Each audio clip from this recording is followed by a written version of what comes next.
ഇതുവരെ കാണാത്തൊരു ചാക്കോച്ചനെ നമുക്ക് കിട്ടി എന്ന് തന്നെ പറയാം.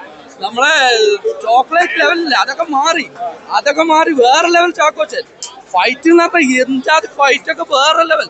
അതുപോലെ തന്നെ പിന്നെ ഇത് പുള്ളിയുടെ ഗെറ്റപ്പ് അത് എടുത്തു പറയേണ്ടതാണ്. കാരണം ഇതുവരെ കാണാത്തൊരു ചാക്കോച്ചനെ നമ്മൾ കാണണമെങ്കിൽ ഈ പടം കാണണം. കാരണം അത്രക്കും ഈ ചോക്ലേറ്റ് മൂഡിൽ നടന്ന ഒരാള് ഗെറ്റപ്പ് ചേഞ്ചിങ് എന്ന് പറയില്ല, അതാണ് ഈ പടത്തിൽ ഒരു രക്ഷയില്ല. ഗംഭീരം എന്ന് പറഞ്ഞാൽ അതിഗംഭീരം. അതുപോലെ സ്റ്റോറി ഡയലോഗ് അടിപൊളിയാണ്, എല്ലാം കൊണ്ടും ഒന്നും മോശം പറയാനില്ലാത്തൊരു പടം എന്നാണ്. അതിൽ സ്റ്റോറി എടുത്തു പറയേണ്ട സ്റ്റോറിയാണ്. ഈ കാലഘട്ടത്തിലുള്ള പെൺകുട്ടികൾ അതേപോലെ ഫാമിലി ആയിട്ടാണ് ഈ പടം കാണണം. എല്ലാം കൊണ്ടും അടിപൊളി, ഒന്നും പറയാനില്ല. പടം സൂപ്പറാണ്.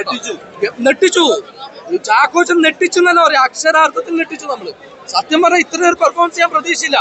ഞാൻ സത്യം പറഞ്ഞാൽ ഈ പടത്തിന് ഒരു പ്രതീക്ഷയില്ലാണ്ട് വന്നതാ. പക്ഷെ വേറെ ലെവലായി. ഒരു ചാക്കോച്ചൻ വേറെ ഗെറ്റപ്പാണ്, അതാണ് ലുക്ക്. ഒരു രക്ഷയില്ല, അടിപൊളി, ഗംഭീരം, അതിഗംഭീരം, വേറെ ലെവൽ, സൂപ്പർ.